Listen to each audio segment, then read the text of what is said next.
Ya, chiquillos, partimos, ¿no? Démosle, quiz de la semana número 4. Están en. ¿Ah? Hasta la materia de hoy día, chiquillos.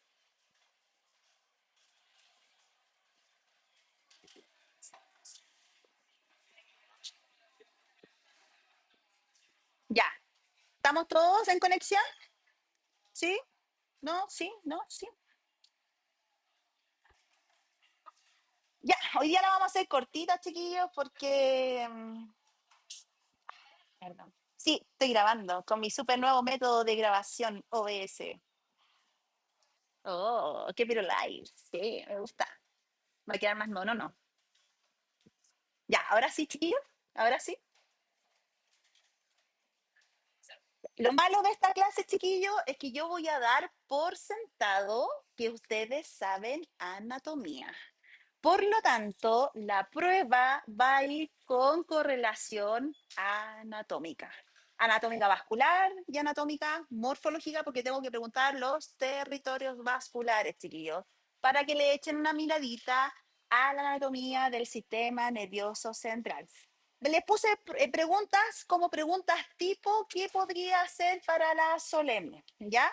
Bien, pues chiquillos, comencemos con nuestro querido metabolismo cerebral. El metabolismo cerebral, como les dije en algún momento, y para que tengan cuidado con las cosas que piensan y cómo utiliza esta mega super herramienta que tenemos como humanos, tiene un aporte de gasto basal entre un 20 a un 25% de todo el metabolismo que nosotros gastamos a diario. Por lo tanto, la oxigenación en este segmento es tremendamente importante.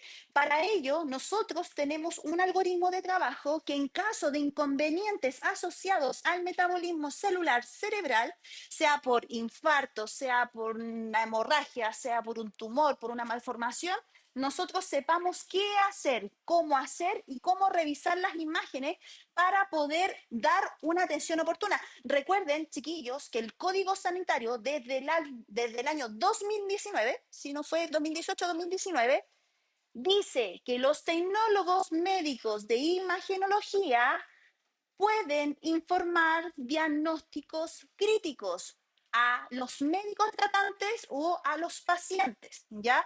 Se da como referencia a hablar con el clínico, por lo tanto, el clínico perfectamente le puede preguntar a usted qué está viendo en la imagen y usted va a tener que, por código sanitario, responder para que tome medidas clínicas con el paciente. Por ley, chiquillos, tenemos que saber los algoritmos de trabajo, en este caso, un diagnóstico crítico según MinSal, los accidentes cerebrovasculares, ¿ya? Por lo tanto, conocer los hallazgos en escáner y el tipo de examen en escáner, el tipo de examen en resonancia y el tipo de examen en intervencional, que es el algoritmo básico para el estudio del sistema nervioso central a nivel vascular, es fundamental y es lo que vamos a ver hoy día rápidamente en nuestra clase. Ahora, ¿qué se conoce como infarto, chiquillos? Yo sé que ustedes lo han visto y lo vieron con el profesor Christian B. Seco en esta área. ¿Qué cosa es? Más que la muerte. En el fondo, llegamos a la muerte de manera inmediata o hay una crisis y las pobres células ahí sufriendo antes de llegar a la apoptosis. ¿Han jugado el Worms de los gusanitos? ¿No? ¿Muy antiguo ese juego? No, parece que sí. Se me cayó el carnet, chiquillo. Había un juego que decía los gusanitos, me muero, y explotaban. Así hacen las células. La jugada, la jugada. Es súper entretenido, chiquillos. Cuando puedan, jueguenlo. ¿Ya? Pero, ¿qué pasa fisiopatológicamente en las células?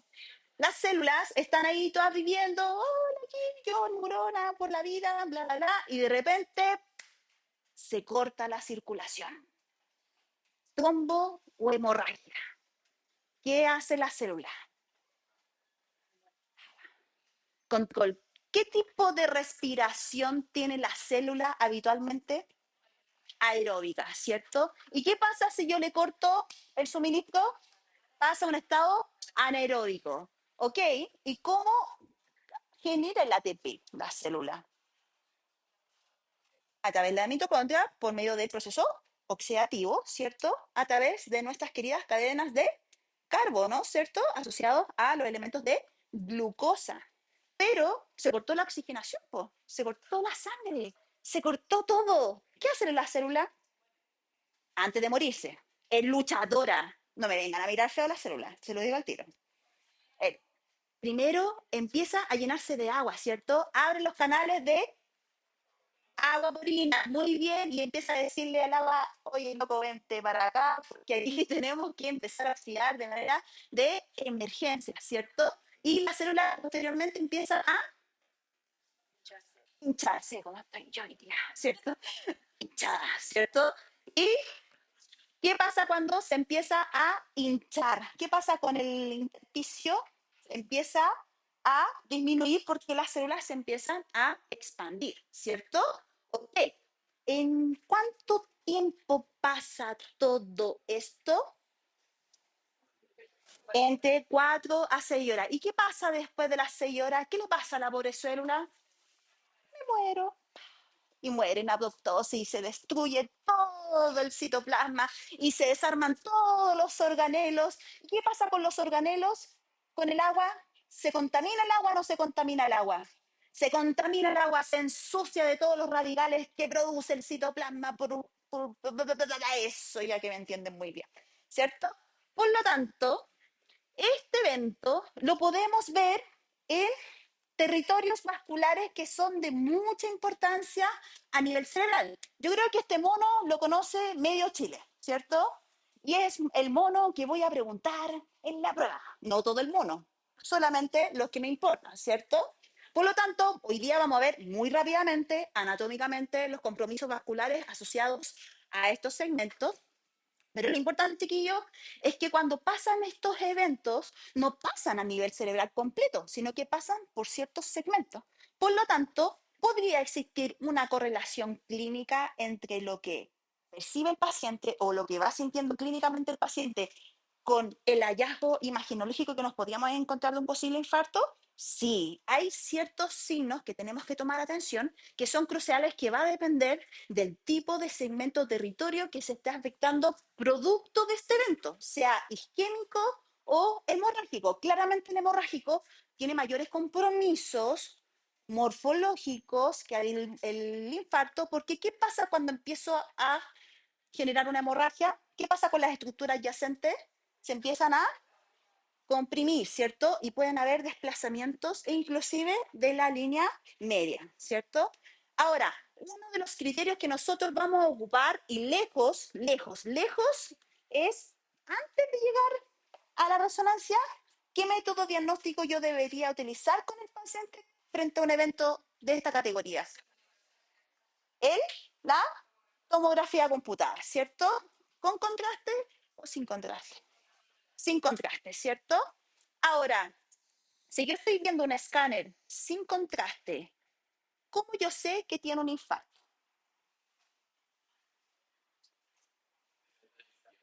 Depende del tiempo. Si estoy dentro de las primeras 4 o 6 horas, debería hiperdenso en caso de hemorragia y en infarto.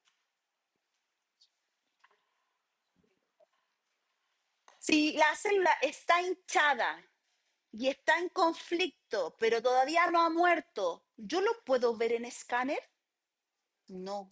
¿Qué podría haber en el escáner frente a ese evento? Si fuera un evento isquémico, el trombo, por lo tanto, ¿qué voy a buscar? ¿Qué signo? El signo de la cuerda, ¿cierto? Dependiendo de la clínica y de lo que me diga el clínico, yo voy a ir a buscar el signo de la cuerda de acuerdo al segmento anatómico. Hay segmentos que van a ser mucho más complejos de ver que otros, ¿cierto? Es en la zona petrosa, por ejemplo, el conflicto. ¿Por qué debería ser conflicto la zona petrosa? Es tortuosa. Y dos, ¿qué pasa en la región petrosa? Y por lo tanto, ¿qué tipo de artefactos voy a tener? Endurecimiento de las, ¿cierto? Por lo tanto, son zonas conflictivas. La zona infratentorial, o sea, bajo el cuerpo calloso, va a ser zona conflictiva. Por lo tanto, para yo lograr ver el posible trombo, en caso que fuera un trombo, no me puedo quedar solamente con el cerebro sin contraste. ¿Qué debería hacer? Hacer un examen con contraste, pero un cerebro con contraste estándar. Un angio de escáner, ¿cierto? ¿Y qué debería encontrarme con un angio escáner? ¿Qué hallazgo debería tener? Si yo veo normalmente la arteria perfundida de punta a punta, el signo típico cuando se ve ocluida la arteria cerebral media, o sea, una interrupción del vaso en cuestión. Entonces, ver anatomía normal, chiquillos, es fundamental. Por eso voy a preguntar anatomía en la prueba, ¿ya? Ahora, como les comentaba, el escáner queda con ciertas limitancias por los artefactos que se producen a nivel infratentorial y ahí entra la resonancia magnética. La resonancia magnética, específicamente el protocolo Stroke, tiene tres secuencias que por protocolo MinSal van en este orden. Y ojo, va a ser pregunta de prueba. Difusión, flare y gradiente. ¿Conocían la secuencia difusión, chiquillos? ¿Alguna vez la vieron con el profe Cristian? En algún momento tienen que haber escuchado la difusión. ¿El flare lo han escuchado? Sí, de seguro que sí, ¿cierto? ¿Y el T2 gradiente lo habían escuchado? ¿No? Ya, no importa. La difusión, para que ustedes sepan, es una secuencia que no estudia anatomía, estudia o sea, no estudia anatomía, sino que estudia metabolismo. ¿Y qué nos va a permitir ver la difusión? Elementos que tengan restricción del agua. La difusión es una mezcla entre una secuencia spin-eco y gradiente eco. ¿Qué significa que sea spin-eco y gradiente eco? Que va a tener un pulso determinado, en este caso de 90, una aplicación de gradiente bipolar, un pulso de 180 grados, una aplicación de gradiente bipolar y el eco. El pulso de gradiente va a dar la potenciación, que en este caso es T2. ¿Y por qué es T2? Porque tiene muchos elementos dentro de un mismo módulo. No lo puedo convertir en T1. Y si estoy viendo agua, ¿qué potenciación me conviene para ver agua? El T2, por cierto. Entonces, ¿qué suele pasar en un infarto para yo poder verlo en una difusión? Tenemos las células que están en crisis, ¿cierto? Está súper hinchada y tenemos el agua que anda nadando por fuera de la célula, ¿cierto?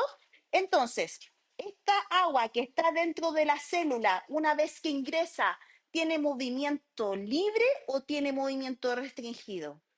Restringido, a diferencia del agua que está afuera, ¿tiene movimiento libre o tiene movimiento restringido?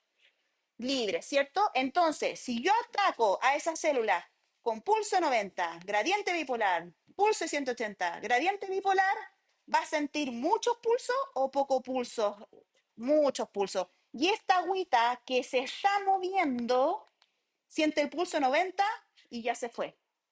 ¿Va a sentir muchos pulsos o poco pulso?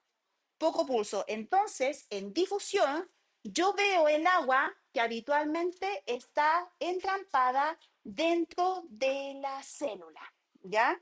Ejemplo claro de eso, que tenemos un caso por acá y creo que lo vieron acá. No, eso, ahí, listo. Difusión. ¿Qué arteria está comprometida ahí, chiquillos? Vamos a ponernos más románticos. No, no, eso no es romanticismo. Por ahí estamos más románticos. ¿Qué arteria está comprometida ahí? Arteria cerebral media. Pregunta de prueba. ¿Qué segmento de la arteria cerebral media está comprometido ahí? En M1, ¿cierto? ¿Cómo yo sé que en M1? Porque respeta el elemento límbico asociado a la zona central. ¿Ya? Por lo tanto, esta célula o este segmento está en crisis celular o no está en crisis celular. Está en crisis celular, ¿cierto? Además, la difusión no va sola, siempre va con un mapa. ¿Cómo se llama ese mapa? El mapa ABC. Y el mapa es una cuantificación exponencial de lo que está pasando acá. ¿Qué dice el mapa? Si la célula que está posiblemente entrampada o el agua que está posiblemente entrampada se restringe dentro de la célula, el mapa de C debería ver esa señal hiperintensa o hipointensa. Hipointensa, ¿cierto? Por lo tanto, ¿Debería caer la señal o subir la señal?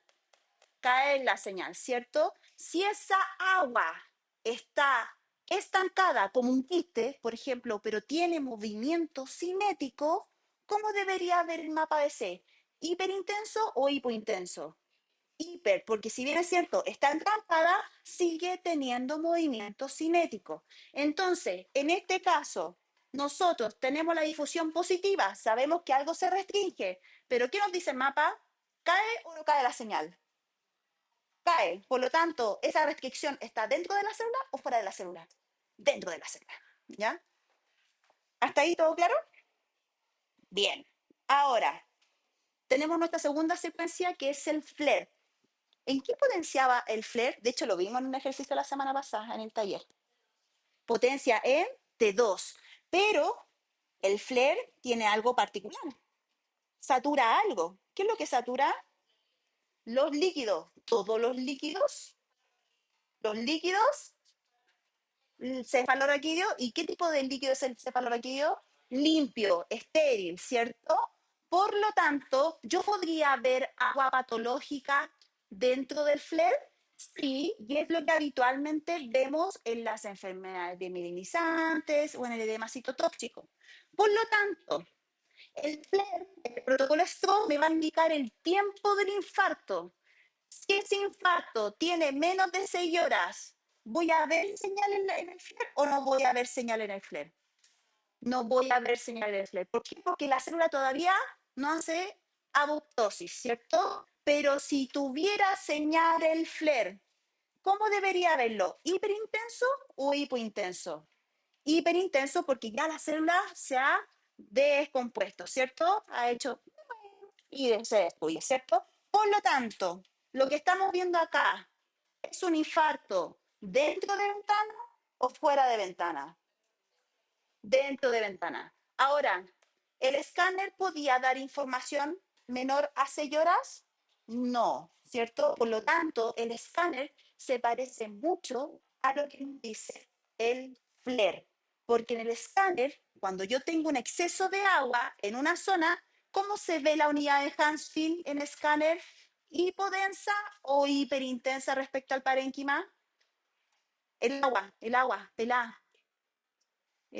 quite, agua, hipodensa.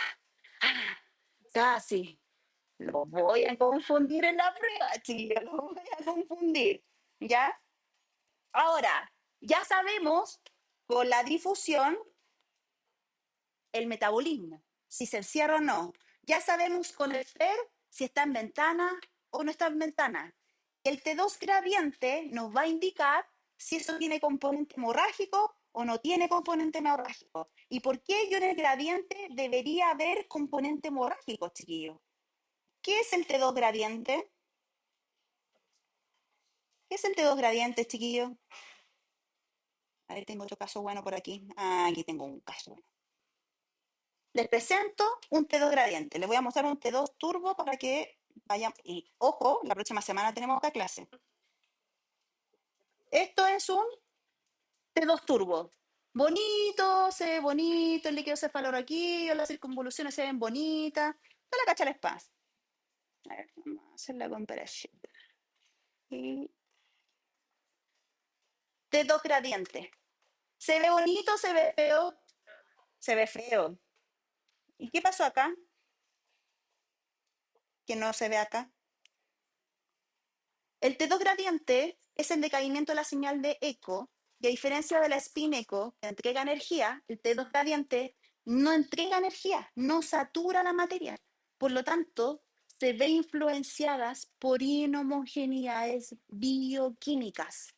Ejemplo claro, una hemorragia. Una hemorragia, ¿cómo es molecularmente una hemorragia?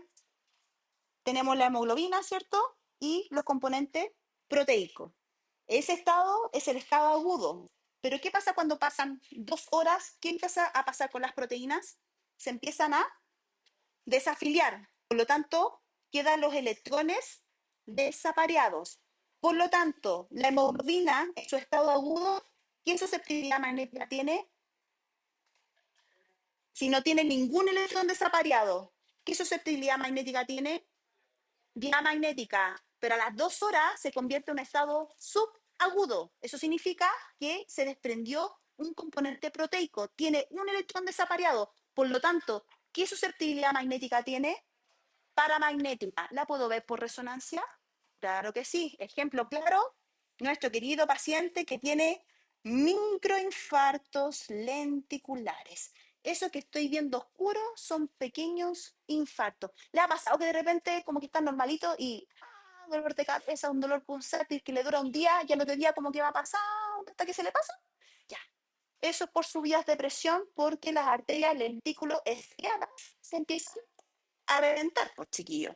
Y es porque tenemos la presión un poquito alterada. Si les ha pasado eso, chiquillos, yo les sugiero que vayan al cardiólogo y se tomen la presión. Porque lo más seguro es que tengan una hipertensión no controlada. Ahora, si usted come dulces todo el día, come comida chatarra todo el día, usted fuma, toma la Coca-Colita, por supuesto que va a aumentar los niveles hemodinámicos del sistema, ¿cierto? Ah, a algunos les cayó la teja, ¿cierto? Bien, entonces les cayó el poncho. Entonces, ya sabemos que la difusión ve la crisis celular, el flare, el tiempo de la crisis y la gradiente, el componente hemorrágico, si es que existe una hemorragia. ¿Ya? Hasta ahí, claro, chiquillos. Sí, más o menos. Yo sé que es difícil adelantar en materia de la segunda unidad, pero con mucho esfuerzo lo vamos a lograr. Ok, si el médico llega con un escáner sin contraste y llega a la resonancia, porque de seguro que le van a pedir una resonancia para ver el infarto y no tiene el angioescáner, yo por ley tengo que agregar un angioresonancia. Y en este caso, ¿qué secuencia vamos a agregar? Un TOF 3D. El TOF 3D es una angio de sangre blanca y lo que permite ver, como dice su nombre, es ver la sangre de color blanco y el resto de los tejidos de color negro, ¿cierto? Y de esta forma yo puedo ver algunos segmentos anatómicos vasculares que tal vez en el angioscane se podrían ver. Ahora, lejos, lejos, lejos, la tomografía computada, y lo digo con el dolor de mi corazoncito, nos va a superar a nivel vascular, ¿ya? ¿Y eso por qué? Por supuesto, por la resolución que tiene, las características de la matriz, que es isométrica, y porque además, en el estudio de tomografía computada, yo puedo ver el lumen vascular, a diferencia de resonancia, que yo no veo el lumen vascular, yo estoy viendo ahí sangre, pero no veo las paredes del vaso que sí logro ver en tomografía computada, ¿ya? Por lo tanto, hacer un TOF no es la solución, sino que el paciente tiene que llegar con un angio escáner de cerebro, ¿ya? Dudas, consultas hacia acá, hasta acá. El TOF es una secuencia súper larga, dura 5 a 6 minutos, entonces no es útil en un paciente que está en ventana hacer un TOF porque todos esos minutos valen oro frente a la ventana que tiene el paciente. El angio escáner, ¿cuánto dura una pasadita con 128 canales? 9 segundos, con suerte. Imagínense hacer un angioresonancia de 5 minutos. No es viable, por eso se prefiere también por tiempo el angioescáner, ¿ya? Ahora, la normativa dice que además deberíamos hacer una fase perfusión, pero casi nunca se hace porque un paciente en ventana chiquillo se mueve medio hospital, sobre todo en pacientes jóvenes. Por lo tanto, la perfusión se da por cohecho. Habitualmente se hace después del procedimiento intervencional que se llama el equipo de hemodinamia. Así que, pregunta número 1, chiquillo. Esto va a ser un tenteo tipo prueba. Un paciente ingresa al servicio de urgencia presentando síntomas sugerentes de accidente cerebrovascular.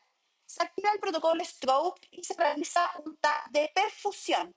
Al analizar los mapas, ¿qué parámetros se considera una medida directa del volumen de sangre que pasa a través del tejido por unidad de tiempo y cuál es su valor normal en el cerebro?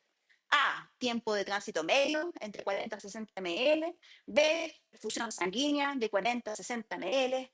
C, volumen sanguíneo entre 10 a 20 ml. O perfusión sanguínea entre 80 a 100 ml por cada 100 gramos por minuto.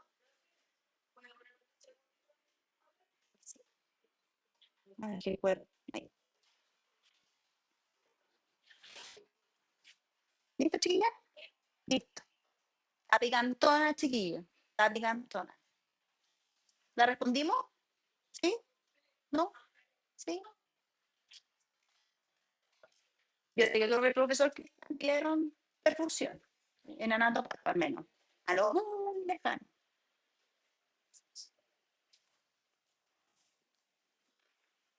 ¿Listo?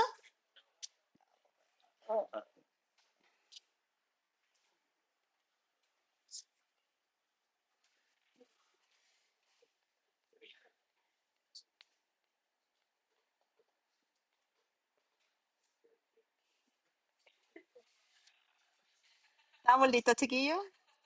¿Sí? Un perrito.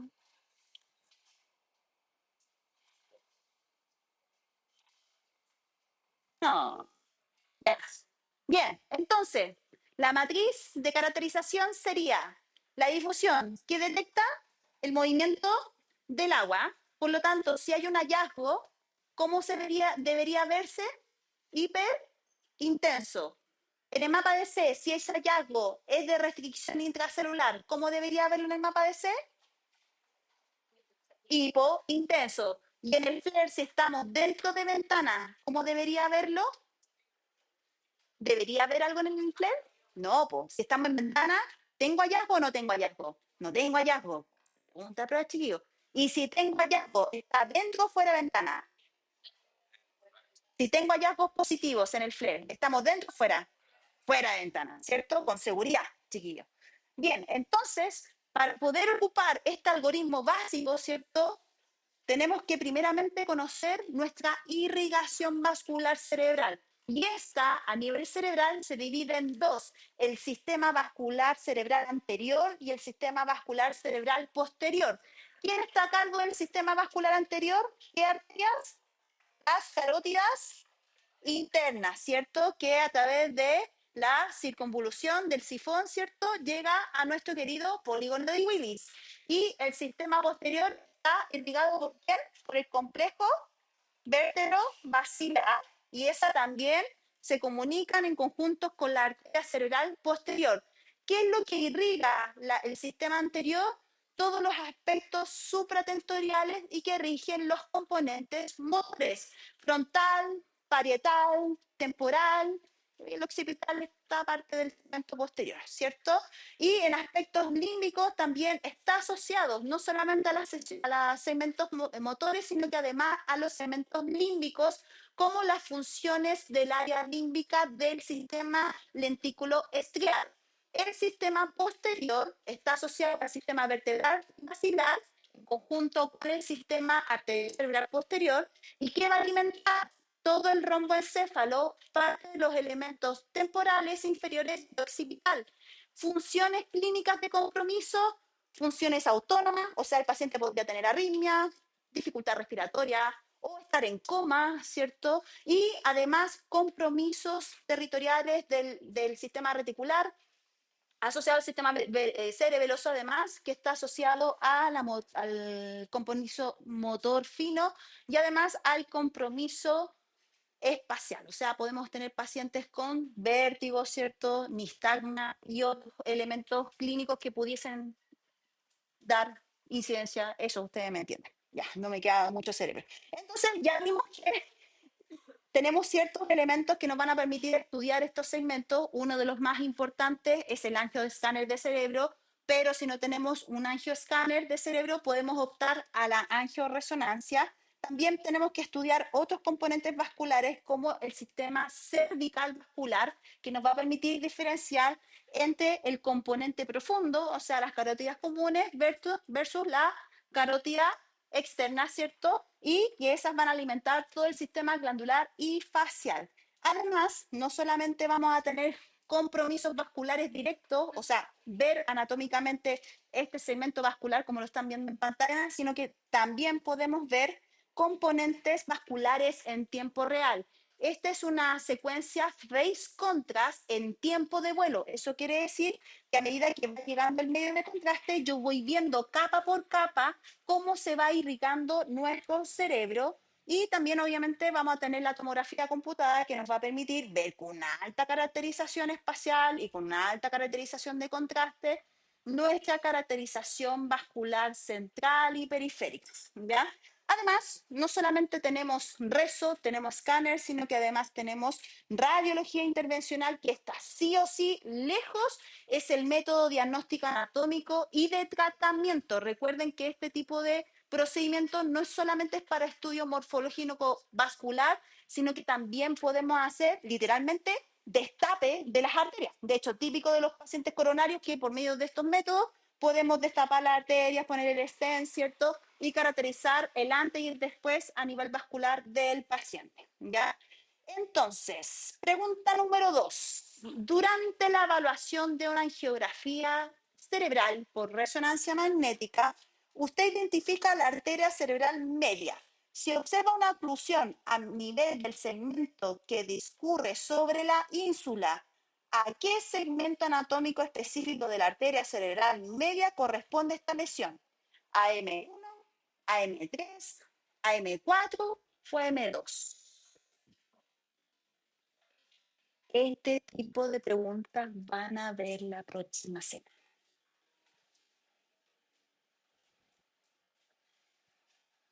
Me inspiré, estaba inspirada.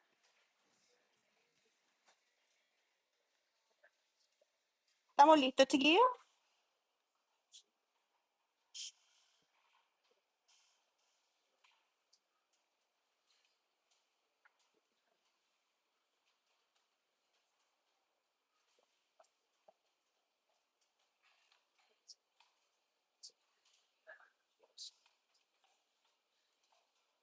¿Estamos listos? ¿Sí? Ok. Ahora, no solamente vamos a tener los estudios angiográficos de escáner, de rezo y radiología intervencional, sino que además vamos a tener nuestras queridas perfusiones, tanto en escáner como en tomografía computada. De hecho, era la pregunta que les hice delante. ¿De cuánto es la perfusión normal de un cerebro? En aproximadamente a 40-60 miligramos por cada 100 gramos por minuto, ¿cierto? Bien, para eso nosotros ocupamos algunas técnicas avanzadas en resonancia magnética, que son las famosas DSC, que son las Dynamic Susceptibility Contrast, que lo que hacen es ver cómo perfunde el cerebro. Eso quiere decir que para ello necesitamos ocupar medio de contraste que actúa como un elemento paramagnético, igual que la hemorragia. Recuerden que la hemorragia en su condición subaguda, ¿qué susceptibilidad tenía? Paramagnética, porque diamagnética era la aguda, por lo tanto la subaguda era paramagnética, ¿cierto? Entonces, como el medio de contraste actúa como un medio paramagnético, lo que hace es literalmente bajar la señal de la sangre. Ejemplo claro, lo tenía por acá, chiquillo. Parece que no lo tengo por acá.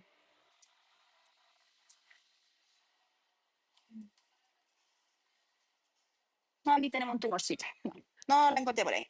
Bueno, entonces, la perfusión como hace que literalmente caiga la señal cuando pasa en medio de contraste, yo puedo obtener algunos mapas de esa secuencia. ¿Qué mapas voy a tener? Y que son preguntas de prueba. El EPNT, el TTP, el CBF y el CBB. ¿Qué significan? MTT, tiempo de tránsito medio. El TTP es el tiempo de pic máximo.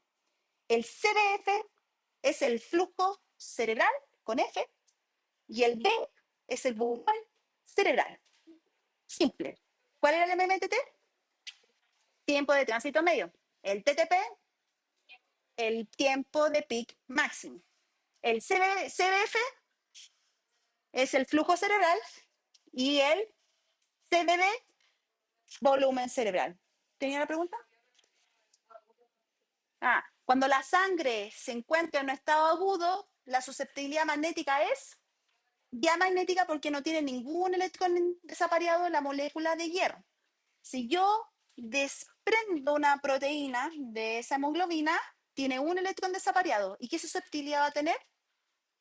paramagnética. Y si tiene dos o más, porque tiene cuatro finalmente, dos o más electrones desapareados, o sea, en una hemorragia crónica, ¿qué susceptibilidad va a tener? Si con uno o dos es paramagnética, con tres o cuatro debería ser ferromagnética, ¿cierto? Por lo tanto, lo puedo ver en algunas secuencias de sensibilidad a la susceptibilidad, como la secuencia T2 gradiente, ¿ya? Ahora, ejemplo claro, tenemos un paciente que ingresa a la unidad, ¿cierto? Y nos encontramos con un hallazgo en la región lentiforme, se ve en el dedo turbo, se ve la difusión y cae parcialmente en el flare. ¿Qué nos quiere decir eso? ¿Estamos en infarto o no estamos en infarto? ¿Tenemos infarto o no tenemos infarto? Sí, tenemos infarto. ¿Está en ventana o no está en ventana? No está en ventana. ¿Cae en el ADC o no cae en el ADC? ¿Se vería más oscuro o no se vería más oscuro? ¿Se ve más oscuro o no se ve más oscuro? Debería verse más oscuro. Si es un infarto, debería verse más oscuro. Por lo tanto, es un infarto intracelular. O sea, hay restricción del agua dentro de la célula. Pero le hicieron una perfusión a ese mismo paciente. El CBD, ¿qué es lo que era? CBD, volumen. El TTP, el tiempo de peak máximo. Y el MTT, tiempo de tránsito medio. Y fíjense lo que tenemos acá, que no se ve aquí. Tenemos un manchón. Tenemos un manchón. Aquí no se ve nada. Pero acá, ese manchón, no lo veo. Le hicieron un angio. No se logra ver en su totalidad. Y después de 24 horas, ¿qué pasó? ¿Veo allá con el FLER o no veo allá con el FLER? Sí. Entonces, ¿qué significaba este segmento? ¿Qué significaba en perfusión? ¿Qué ¿Qué significa que yo estudie en la perfusión ese tejido? ¿Qué quiero ver en la perfusión? ¿Por qué yo ocupo una perfusión? ¿Qué quiero ver? El flujo, pero más que el flujo, más que el movimiento. ¿Han escuchado de la penumbra? Así como misterioso, chiquillos, penumbra, ¿cierto? La zona que está ahí, po, a medio morir cantando, ¿cierto? Como que está y no está. Entonces, ¿qué hace la perfusión? Acusa la zona de penumbra, ¿ya? Tanto para escáner o para resonancia. En escáner ocupamos medio de contraste para ver percusión, sí. En resonancia ocupamos medio de contraste, sí, pero también tenemos otra secuencia que no ocupa medio de contraste. Pero yo les voy a preguntar solamente la que ocupa medio de contraste. Todavía no llegamos a ese punto en resonancia, ¿ya? Dudas, consultas hasta acá, chiquillos. Están mareados, ya no quieren más. Tranquilo. No les voy a preguntar tanto, les voy a preguntar más anatomía. Creo que en eso deberían defenderse más. Deberían. Ya, pues chiquillos, defendamos en algo, que sea, lo que sea, anatomía por último. Entonces, la perfusión ve, como bien dice su nombre, la penumbra, ¿cierto? El core isquémico. ¿Y qué va a cuantificar? El volumen sanguíneo que está pasando en esa zona, ¿cierto? El estrés de volumen sanguíneo que hay en esa zona, el flujo sanguíneo, que es la velocidad con la cual pasan esos vasos, ¿cierto? Y el tiempo de tránsito medio. Esos tres factores son los que medimos en una perfusión. Siguiente pregunta, chiquillos. El sistema venoso dural es crucial para el drenaje del neuroeje. ¿Cuál de las siguientes estructuras venosas pertenece al grupo de los senos anteroinferiores y rodea estructuras vitales como la porción de la arteria carótida interna? A. Seno sagital superior. B. Seno transverso. C. Seno recto. O D. El seno cavernoso. Está fácil, sí, está fácil.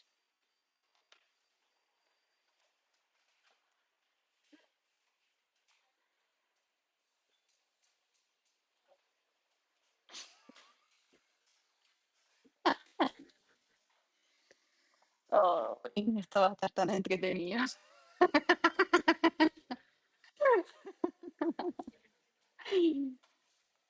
Oh, Dios madre. No quieren estar conmigo el próximo año, chiquillos. Yo sé que no. Ya, respondimos. Divin, tanin, no, pingüe. Listo. Bien, este caso que le había conversado anteriormente fue un caso real de un paciente que llegó al Barro Luco. ¿Cómo logramos esto? Ahí. Estos típicos pacientes que uno está haciendo el turno normal y de repente llegan a moverte el esqueleto. De hecho, yo estaba haciendo procedimientos de anestesia cuando llegó esta paciente femenina, tenía como 32 años, y pidieron primero el scan. Nos encontramos con eso. ¿Qué creen ustedes que le dije al clínico?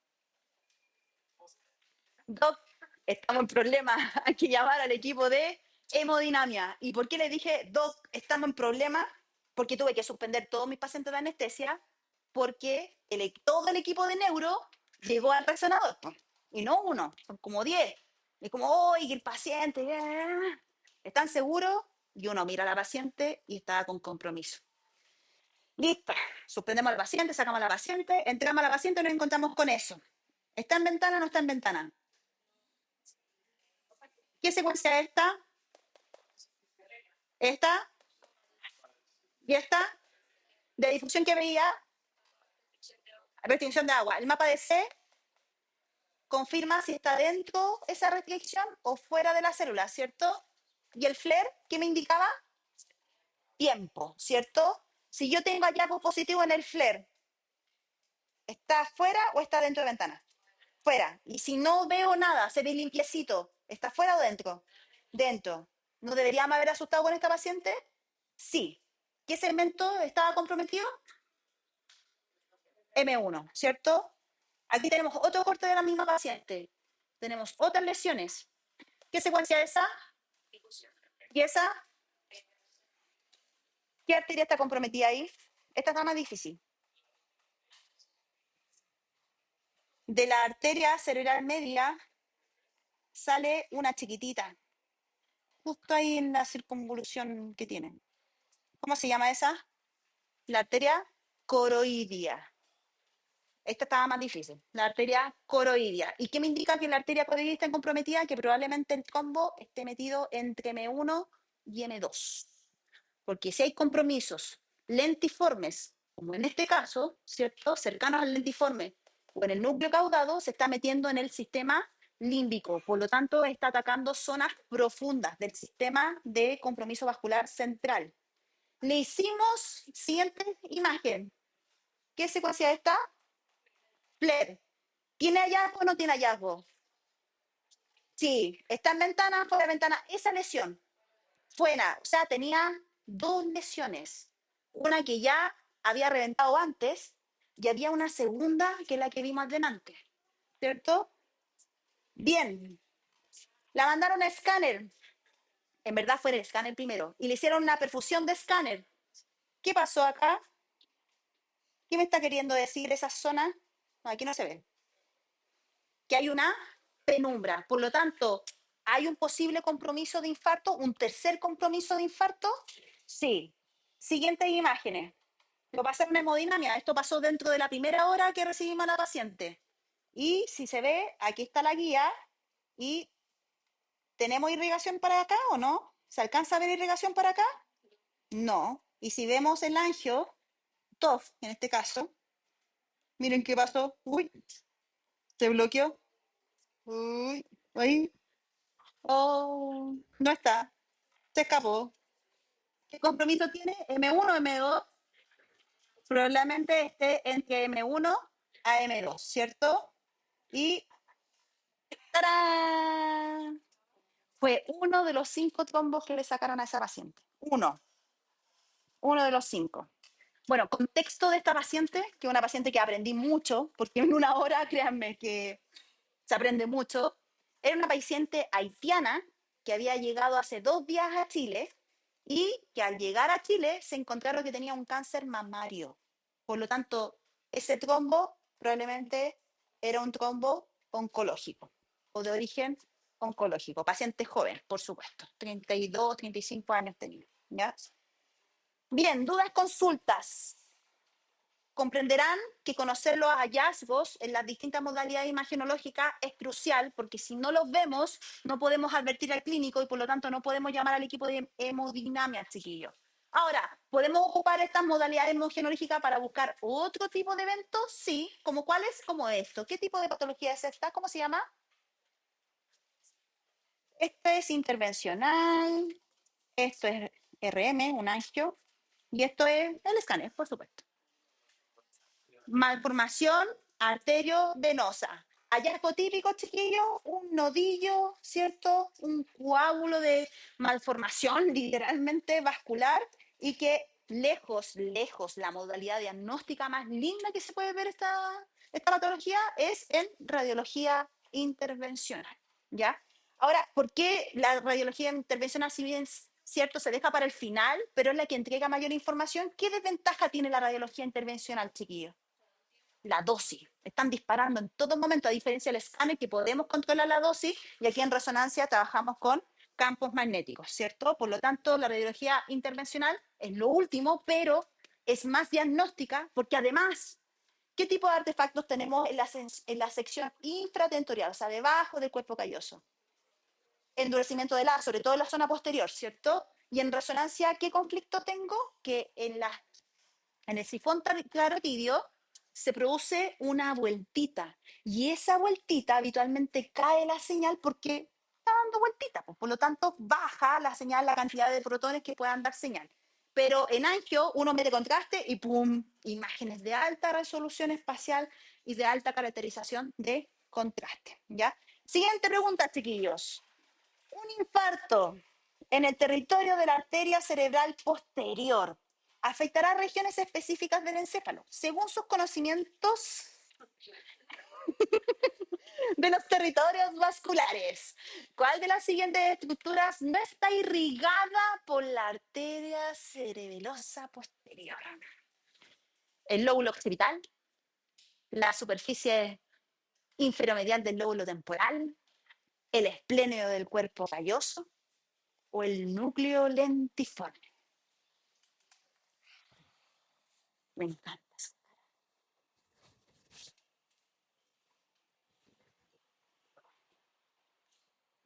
Yo no estoy mirando nada, yo dibujo.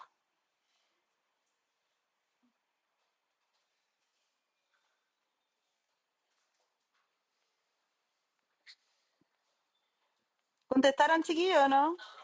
¿No? A ver.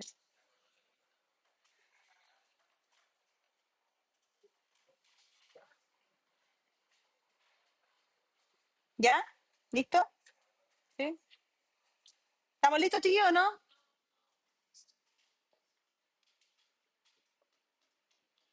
Mm, igual que ustedes, están felices con esas preguntas. ¿Estamos? Listo. Entonces, cuando nosotros vemos territorios vasculares, no solamente vamos a ver el hallazgo imagenológico, sino que además vamos a ver la clínica del paciente. Si yo estoy a nivel de corteza, frontal, parietal, temporal, occipital, ¿qué compromiso yo debería tener? Superficie, corteza, compromiso motor, ipsilateral a la lesión o contralateral. Contralateral, hallazgo que tengamos a nivel corteza siempre va a ser por efecto cruce, ¿cierto? O sea, si tengo afasia facial, si yo tengo el lado derecho comprometido, debería tener hallazgos en el lado izquierdo, ¿cierto? Si yo tengo compromisos a nivel límbico, teniendo el límbico, el tálamo, hipotálamo, hipófisis, el hipocampo, la ínsula, ¿cierto? Y la amígdala, ¿qué tipo de compromisos debería tener el paciente? ¿Qué regula el sistema límbico, chiquillo? Las emociones, ¿cierto? Y la memoria de largo plazo. Por lo tanto, ¿qué tipo de síntomas podría tener el paciente? Pérdida de memoria, alteración emocional, ¿cierto? Trastornos emocionales, déficit sensorial, ¿cierto? Si yo tengo coma, inconsciencia parálisis, paro cardiorrespiratorio. ¿Qué compromiso territorial está involucrado? Si yo tengo coma, parálisis, inconsciencia, paro cardiorrespiratorio, ¿qué compromiso territorial se está afectando? ¿Quién regula el sistema autónomo? El romboencéfalo. ¿Y qué incluye el romboencéfalo? Fácil, pues chiquillo, más fácil. El tronco, pues chiquillo, el tronco. El bulbo, ¿cierto? Si yo tengo compromisos espaciales, motricidad fina, ataxia, nistagmo, vértigo, ¿qué segmento territorio está comprometido? El cerebro, o sea, el cemento cerebeloso. ¿Se va entendiendo, chicos? Si no es muy difícil. Lo que pasa es que aquí hay mucho pupurrí, pero no se asusten, sí. Les voy a poner, si el paciente presenta vértigo, desorientación espacial, ¿qué territorio podría estar comprometido? La basilar, la pica, la aica. Si yo tengo paresia de mis piernas, ¿qué compromiso podría estar asociado? Pronto parietal, ¿cierto? Porque ¿qué es lo que pasa acá? La cisura ronáldica, ¿cierto? Preronáldica, porronáldica. Eso, chiquillos. La chuntaron, vamos, que se fue, ¿cierto? Échenle una miradita a esta tabla y vayan relacionando la corteza, el sistema límbico y el romboencéfalo, que son los más importantes. Les voy a preguntar cosas generales, tampoco los voy a matar, chiquillos. ¿Dudas? Consultas hasta acá, ¿no? Ya están con crisis emocional, chiquillos, ya no dan más. ¿Qué hora es? Son las 6:30.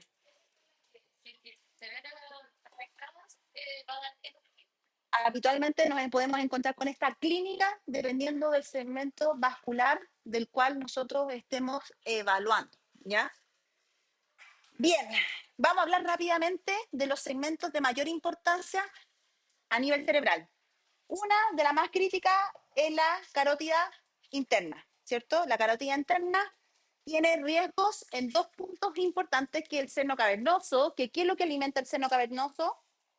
Seno cavernoso, ¿qué hay en el seno cavernoso?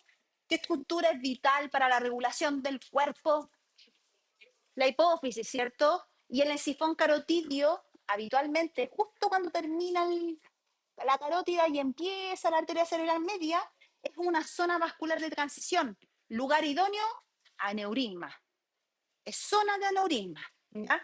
Por lo tanto, tenemos que aprendernos los 7 segmentos carotidios, ¿cierto? Cervical, petroso, cavernoso, oftálmico y comunicante, ¿cierto? ¿Por qué es importante esta última zona? Porque la porción petrosa, que viene después de la cervical, ¿qué va a irrigar la región petrosa? La región vestíbulo coclear. La porción cavernosa, ¿qué va a irrigar? Cavernosa. ¿Qué va a irrigar? La... Yo sé que pensaron lo mismo que yo. La hipófisis, ¿cierto? La rama hipofisiaria superior y la rama hipofisiaria inferior. Terminando, terminando la porción cavernosa, debería salir la arteria oftálmica. ¿Y por qué es importante esta zona? Porque justo aquí, entre la oftálmica y la arteria cerebral media, junto con la anterior, se producen nuestros queridos aneurismas, arteria cerebral media, ¿cierto? Tenemos segmento 1, que llega hasta la región de los núcleos, el segmento 2, que es la que pregunté delante, ¿dónde está que la que pregunté delante, de hecho estaba en la diapositiva, así por eso me puse a dibujar, por si alguno se escurría y veía la diapositiva, ahí está. ¿Qué alimenta el segmento 2? El segmento insular. El segmento 3, ya nos vamos a la región más periférica, ¿cierto? En el segmento cortical, y ya el N4 alimenta 100% las ramas corticales. Pero además, desde la arteria cerebral media, ¿qué se alimentan? Las arterias lentículo estriadas, ¿cierto? ¿Y qué pasa con los pacientes hipertensos? ¿Qué habíamos visto delante? Los microinfartos. Adivinen quién son las culpables. Las lentículos estriadas. Y el lentiforme, ¿qué es lo que es? Un núcleo de la base. ¿Y qué es lo que es un núcleo de la base? ¿Qué dijimos la semana pasada? ¿Qué es lo que eran los núcleos? Cuerpos neuronales, ¿cierto? Que comunican la corteza con los núcleos y después forman la espina, o sea, la corona radiada, o sea, el eje córtico espinal, ¿cierto? Por lo tanto, si un paciente tiene reiterados infartos en esa zona, ¿podría tener compromiso motor? Sí, por supuesto que sí. Y de hecho es el hallazgo típico, ¿ya? Otro territorio importante que les dije, si en el fondo no tiene muchas divisiones el sistema cerebral. Tenemos el segmento posterior, ¿cierto? Ya estamos alimentando las anteriores, ¿cierto? Para formar el polígono de Willis a través de la carótida interna. Pero en el segmento posterior, ¿desde qué nace el segmento posterior? ¿De cómo se llaman estas arterias? Las vertebrales que se unen para formar la basilar y después forman las arterias cerebrales posteriores, chiquillos, con confianza. Yo sé que ustedes saben anatomía, son secos en anatomía, somos más secos que los kines, ¿cierto? Bien, entonces, antes de llegar a las arterias cerebrales posteriores, ¿qué arterias tenemos? Las perforantes o las pontinas. Típico infarto de los vuelitos, ¿cierto? Porque estas suelen taparse a medida que van pasando la edad. Y la pica, ¿cierto? La posterior inferior y la anterior inferior, que literalmente alimentan por arriba y por abajo del cerebelo. ¿Y cuál es la función del cerebelo, chiquillos? Lo dijimos en la primera cápsula, chiquillos. Le pregunté, ¿cuál es la función del cerebelo? Equilibrio, orientación espacial. Entonces, si alguien cachan ahí por ahí que está medio desorientado espacialmente, probablemente tenga conflictos con sus cerebelos, chiquillos. Tengan un cerebelo así, ¿ya? ¿Dudas? Consultadas hasta acá. No, pues con imágenes y todo, en HD. Probablemente aparezcan en la hoja, pero además voy a ocupar el proyector para mostrar las imágenes, ¿ya? Pero voy a poner, y chiquillos, insisto, yo no pongo cosas finas, no se van a encontrar con sorpresas conmigo. Voy a poner cosas grotescas, obvias, grandes, gigantes para que la puedan ver con mucho ánimo. Sí, es que yo sé que el profe Cristian los hace leer el paper y le preguntan la palabra chiquitita que estaba en la última hoja de las 124 hojas del paper. ¿Sí? Yo no, chiquillo. Igual que los exámenes de título. Si les pongo un tumor, es así un tumor. Si les pongo un metal, así un megametal. Para que se den cuenta, pues, chiquillo. Para que sea evidente. Es que a veces no lo ven. Ya, después de toda la alimentación arterial viene la repasapo. O sea, alimentamos el cerebro y después nos tienen que devolver CO2, ¿cierto? ¿Y ese por dónde pasa? Por el sistema venoso. Anatomía rapidita del sistema venoso, chiquillos. El seno más básico, chiquillos. Gracias. Seno sagital superior, seno recto, los transversos, sigmoideo, yugular interna. ¿Sí? ¿Sí? ¿Estamos hablando el mismo idioma? Les voy a preguntar en la prueba, les voy a poner un mono. Ese mono le voy a poner. Ahí, justo ahí. ¿Cómo se llama ese segmento venoso? Yo sé que el profe Cristian les pone como todo así. Yo no, yo no. Pongo ese tipo de imágenes. Los pongo más esquematizados para que me puedan responder, ¿ya?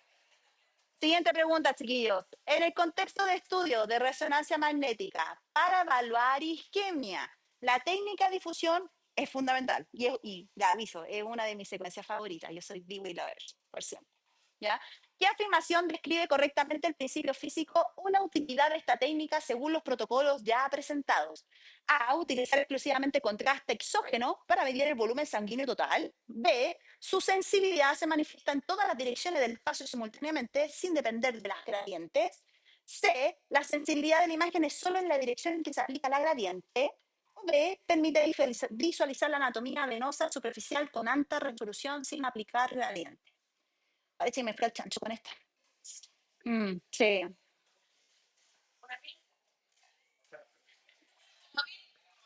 Ya, ya, bueno, comodín. La primera, ¿qué dice? Ocupa contraste oxígeno. No, de hecho, no ocupamos descartar, ¿cierto?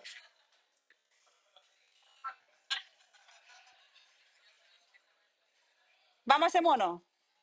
Pulso, gradiente. 180, gradiente. ¿Y qué dice la B? Sin depender del gradiente. Tampoco. Ya, ¿listo? Puta madre. Así no vale, güey, así no vale.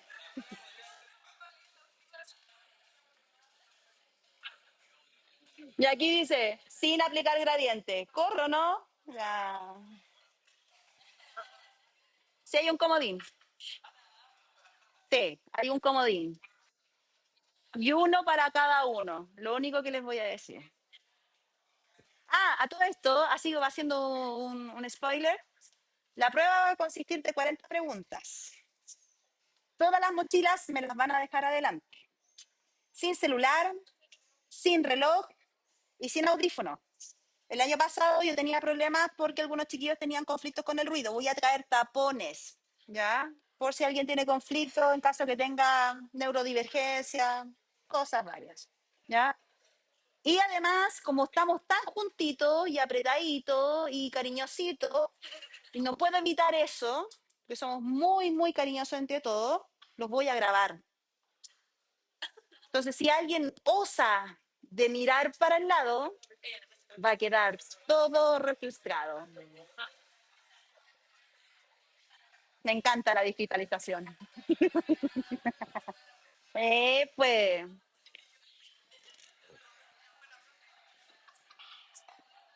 bien. Ok, vamos rapidito. Ahora que ya sabemos el territorio central, arterial y venoso, vámonos a la columna. La columna se divide en tres territorios importantes: en el superior, en el medio y en el inferior. En el superior está irrigado por las subclavias, ¿cierto? Y que generan las arterias vertebrales para alimentar el entorno venoso medular, o el entorno arterial medular. El territorio medio está asociado directamente a las arterias intercostales de la aorta, y el territorio inferior, la que acusa siempre es nuestra arteria radicular magna anterior, más conocida por los anestesistas como la Adam-Quidditch. De hecho, es la que siempre se echan los anestesistas. Siempre cuando tienen que poner una escena aórtica, no saben si se la echó el anestesista cuando puso la epidural o cuando el vascular puso el stent y pasó a llevar la Adam-Quidditch. De hecho, me pasó en dos ocasiones que tuve que hacer una resonancia de urgencia porque se había necesitado la Adam-Quidditch, pero ya el paciente estaba tetrapléjico, ya, pues sí, ya había quedado la escoba, ya se lo habían echado. Y les dije, pues, esta urgencia es una urgencia legal. ¿Quién era el culpable? ¿El anestesista o el vascular? Así se las dije. Y los dos quedaron calladitos. Por supuesto que el día siguiente, yo, muy buena niña, dije, voy a ir a dirección, voy a mostrar la imagen a dirección, y así, pues. Porque en el fondo la urgencia era ver quién había sido el culpable, ¿ya? Para que sepan. Bien, entonces, el cemento cervical está encargado directamente de las arterias vertebrales y de las arterias carótidas asociadas al componente medular. Y este componente medular tiene dos segmentos de alimentación: la arteria espinal anterior, que alimenta casi todo el componente medular, y las arterias dorsolaterales. Eso quiere decir que es una triada. Adelante una, atrás las dos. ¿Ya? Puedo preguntar en la prueba. Adelante una, atrás las dos. ¿Ya? Adelante. Bien. ¿Cómo divido esto? Solamente por el callado aórtico. Cuando parte el callado aórtico, parte el segmento medio. Cuando aparece la Danquillich, parte el segmento inferior. Y ya con eso creo que es suficiente. Segmento venoso, tenemos una arteria que viene de la cava y se divide justo en el segmento torácico. ¿Cómo se llamaba? La vena ácigos, y se divide en hemiácigos, ¿cierto? Y en el plexo vertebral, ya sea anterior o posterior. Suficiente. Hasta ahí estamos. Ok. Nos vamos al segmento inferior, o sea, no, vamos al segmento inferior.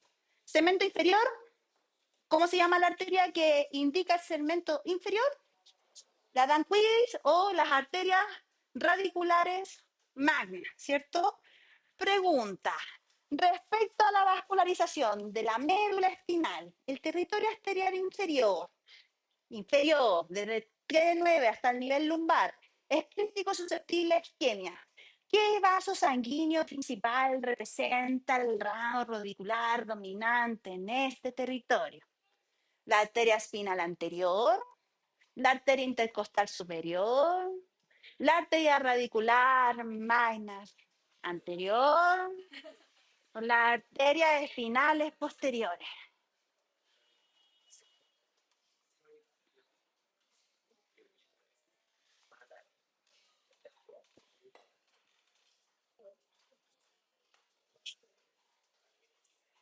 Entonces, chiquillos, desafío como tecnólogo médico, y esto se lo dejo como tarea a la casa. Una, una, tenemos que ser anatomistas. No podemos practicar la tecnología médica sin ser controladores de la anatomía. Sin anatomía no somos nada. Dos, tenemos que activar los mecanismos de rescate porque por ley, bajo el Código Nacional Sanitario, tenemos que declarar las enfermedades críticas, como en el caso de accidente cerebrovascular. Y poner alerta al equipo frente a cualquier inconveniente frente a estos diagnósticos. Ya, chiquillos, con eso terminamos para la N1. Dígame.